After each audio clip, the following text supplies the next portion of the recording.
Guys আমার কাটার থেকে বেশি খাওয়ার চিন্তা করছে। ও যারা সবার করো।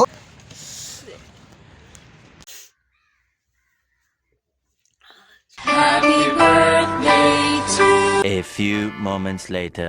Welcome back to my channel my self Piyali. তো তোমরা কেমন আছো? আশা করছি খুব ভালো আছো। তো আজকের ব্লগটা হচ্ছে আমার বার্থডে ব্লগ। 8 তারিখ ছিল আমার বার্থডে, বাট আমি ইন্ট্রো দিতে একদম ভুলে গেছিলাম। তো তার পরের দিন ইন্ট্রো দিচ্ছি।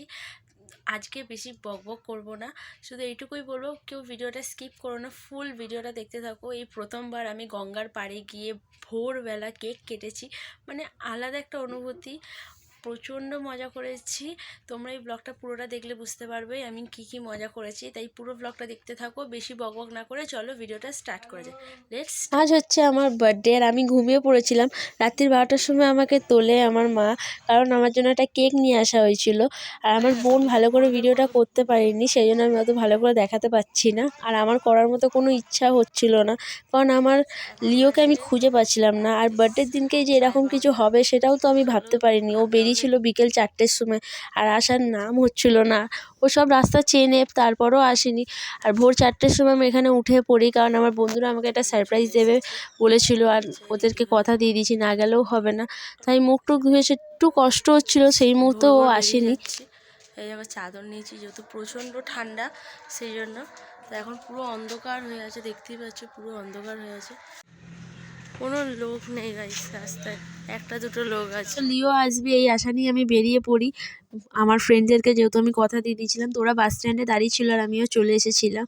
আর এখানে অপর্ণা কিছু সোয়েটার পরেনি, তাহলে ভেবো না ঠান্ডা ছিল না।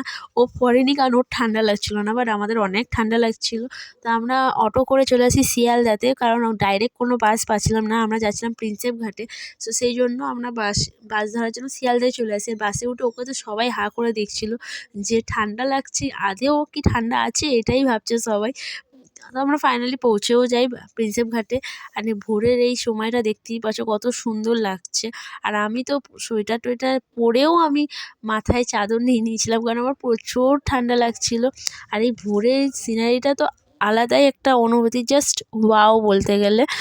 আমার জন্য আমার ফ্রেন্ডরা যে এরকম কিছু করবে আমি তো কোনোদিন ভাবি।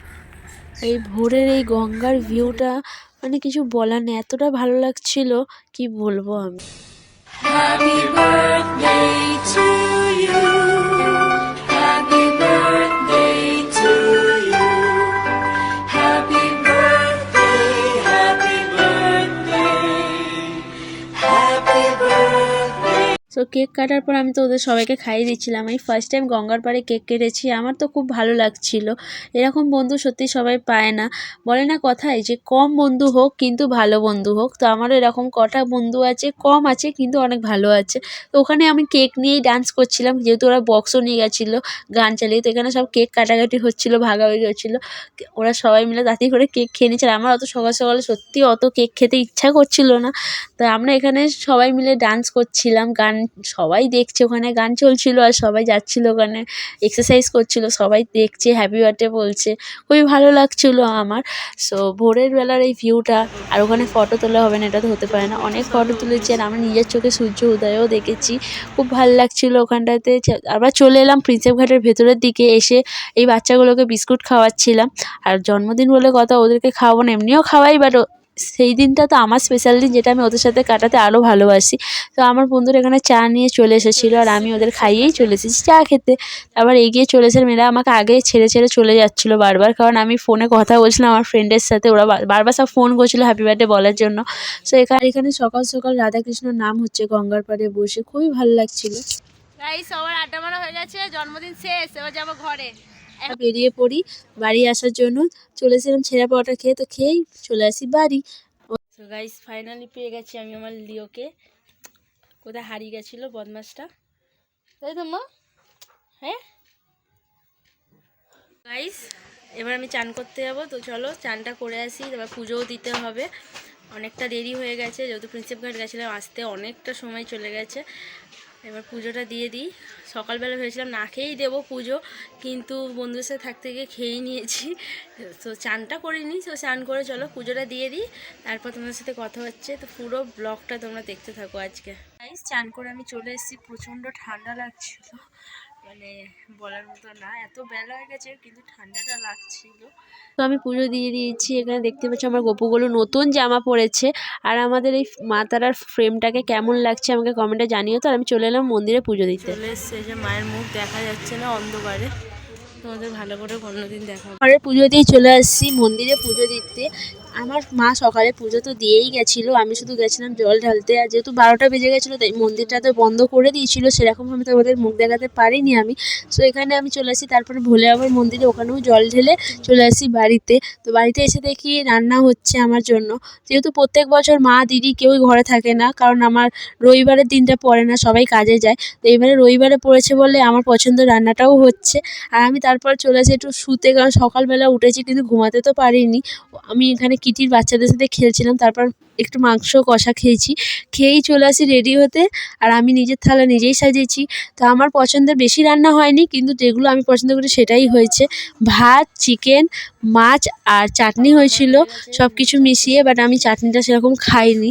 আর আজকে আমার জন্মদিন, আমাকে ভালো মন্দ খাইয়ে আর এখন বাসন মাজাচ্ছে।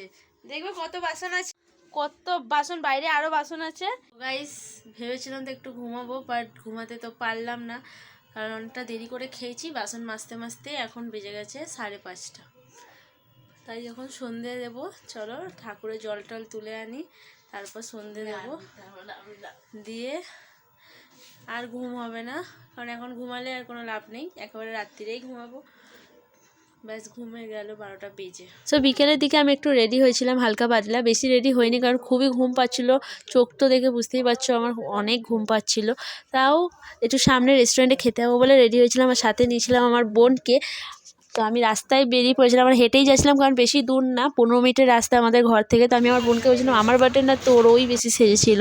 সো আমি চলে এসেছি রেস্টুরেন্টে, বাজেট বাড়িতে। আর প্রচণ্ড ভিড় হয়েছিল, কারণ রবিবারের দিন অনেকটা ভিড় হয়েছিল। আধ ঘন্টা লাইনে দাঁড়িয়ে, তারপর আধ ঘন্টা পর পর খাবার দিচ্ছিলো। তো আমি অর্ডার করেছিল মিক্সড ফ্রাইড রাইস আর শেজওয়ান গার্লিক নুডলস। সো এখানে আমরা বিল দিয়ে বেরিয়ে পড়ি, বাট সব তো খেতে পারিনি, তাই আমরা প্যাকিং করে ঘরেও নিয়ে চলে এসেছিলাম। আর রাস্তায় প্রচুর ভিড় হয়েছিল, কারণ মাতাজির পুজো হয়েছে, প্রসাদ দিচ্ছিল, অনেক ভিড় হয়েছে রাস্তায়। আমরা চলে এসেছি, প্রচণ্ড ভিড় ছিল রেস্টুরেন্টে, খেয়ে নিয়ে চলে এসেছি। আর এই যে যেটা পাইনি পার্সেল করে নিয়ে এসেছি। গাইস এখন 11:30 বাজতে যায়, প্রচণ্ড টায়ার্ড হয়ে পড়েছি। এই সবে আমি আমার নিজের বাচ্চাদের খাইয়েছি, মানে সব বিড়াল কুকুরদের খাইয়ে এই সবে এলাম। আর চলছে না, প্রচণ্ড পা ব্যথা করছে আর প্রচুর ঘুম পাচ্ছে। তোমরা তো জানোই, দেখেছো আমি ভোর 4টের সময় উঠেছি, আর সারা রাত্রি সেরকমভাবে ঘুমও হয়নি। যাকে কারণ আমি লিওকে খুঁজে পাচ্ছিলাম না, চিন্তায় ছিলাম। তো ফাইনালি ওকে পেয়েও গেছি, সকালবেলা পেয়েছিলাম। আর মানে কিছু বলার নেই, ওকে পেয়ে তো আমার আলাদাই একটা খুশি এসেছিলো যখন শুনলাম ফোনে আমিও এসে গেছে ঘরে। সো আজকের ভিডিওটা কেমন লাগলো আমাকে অবশ্যই কমেন্টে জানিও। আর এই গিফটটা আমি পেয়েছি আমার পাশের বাড়ির কাকিমার থেকে। সো এটা খাবো এখন। আচ্ছা রাত্রিরে তোমাদের কি আমার মতো ক্রেভিংস হয়? আমার চকলেট লাভার নই আমি, বাট আমার মাঝে মাঝে যখন চকলেট ফ্রিজে থাকে তখন তো আমার চকলেট দেখলেই মনে হয় খাই, তাই জন্য বের করে নিয়েছি খাবো বলে। তো খেতে খেতে ঘুমিয়ে পড়বো। চলো তোমাদের সাথে দেখা হচ্ছে নেক্সট কোনো ভিডিওর সাথে। আর যদি ভালো লেগে থাকে তাহলে একটা লাইক করে দিও গাইস, আমার বার্থডে বলে কথা, এটা তোমাদের কাছে আমার একটা গিফট। প্লিজ একটা লাইক, কমেন্ট আর সাবস্ক্রাইব করে দিও আমার চ্যানেলটাকে। দেখা হচ্ছে নেক্সট কোনো ইন্টারেস্টিং ব্লগের সাথে। সো আজকের জন্য এতটাই, টাটা, থ্যাংকস ফর ওয়াচিং।